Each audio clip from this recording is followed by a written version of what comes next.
Good morning. Protocol having been established, I'll get straight into the presentation.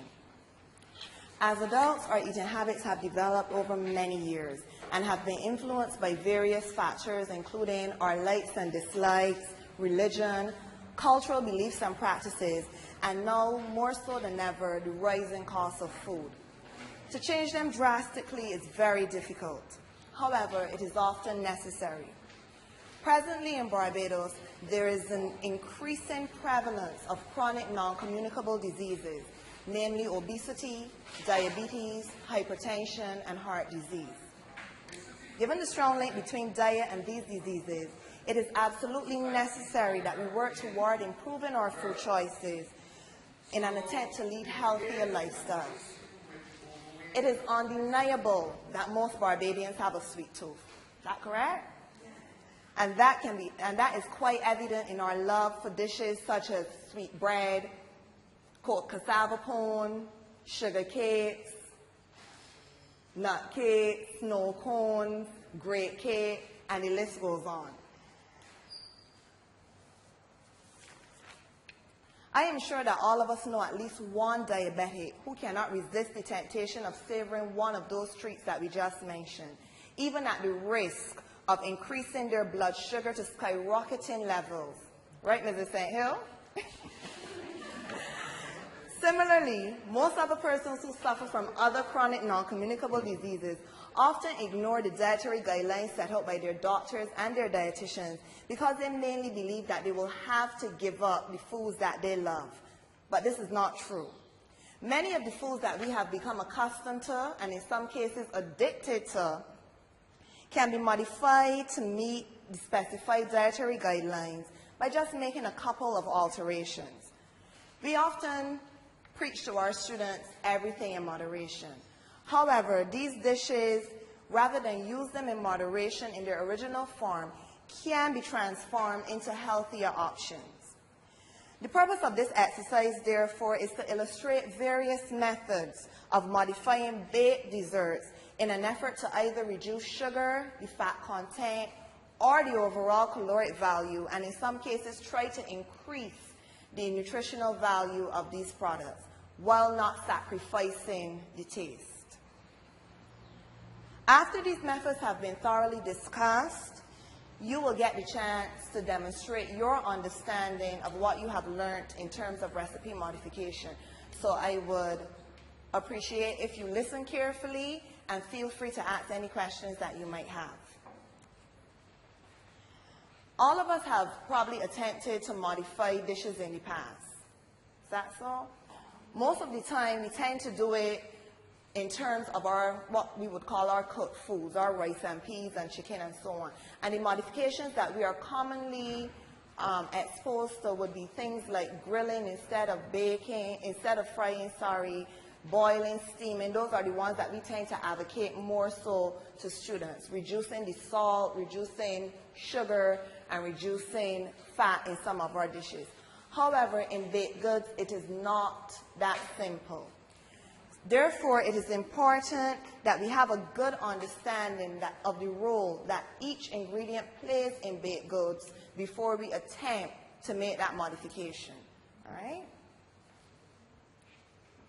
What would be some of the major ingredients found in baked goods? Flour, sugar, fat, and some liquids, all right? So salt in some cases. So we're going to look at the function of these ingredients. So flour, as you said, comes in many forms. You can have your all-purpose flour, cake flour, whole wheat flour, your bread flour, and flour that comes from other whole grains such as oats and corn and so on. All right, but the main purpose of the flour is to provide the structure of the baked good.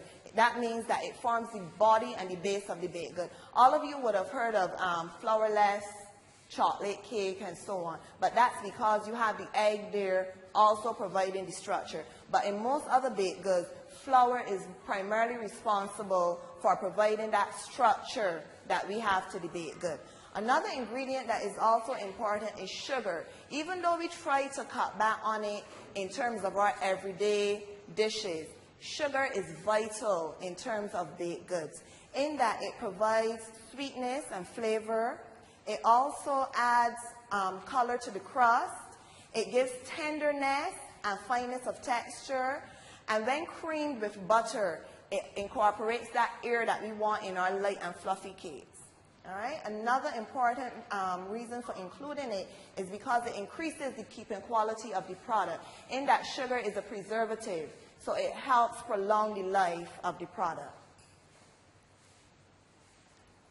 Another important one is fats, and these can come in the form of butter, margarine, vegetable oils, lard, vegetable shortening, and so on. Fats add to the moistness and the richness of cakes. They also prevent staling, and they add flavor. Now, you know, if it is that you do a cake with margarine, it does not taste the same as if you use butter. All right? And when, as I said before, when creamed with the sugar, it provides leavening in terms of incorporating air. Any questions so far? Okay. Eggs also play an important function, as I mentioned earlier. They help provide the structure of the cake. Also, along with the sugar, it helps give color and flavor. And just like the sugar and the butter when used, when egg whites especially are whipped, they provide leavening for that cake, especially sponges and angel cakes.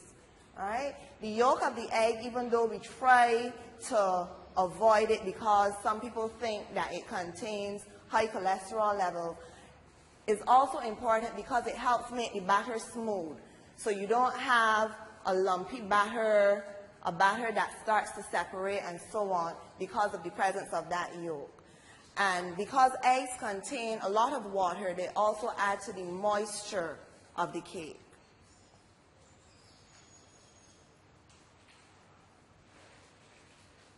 One of the products that you mentioned earlier was liquids. Some of the liquids that we tend to incorporate in cakes would be water, but more importantly, we tend to use milk products such as heavy cream, regular milk, evaporated milk, among others. And in terms of the cake, they provide nutritional value, again, add to the moisture of the cake, and also give color and flavor along with some of those other ingredients that we mentioned.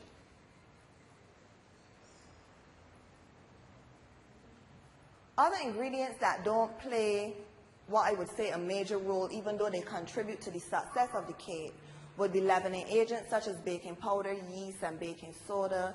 You also have your flavorings, your spices, and salt as well. Right?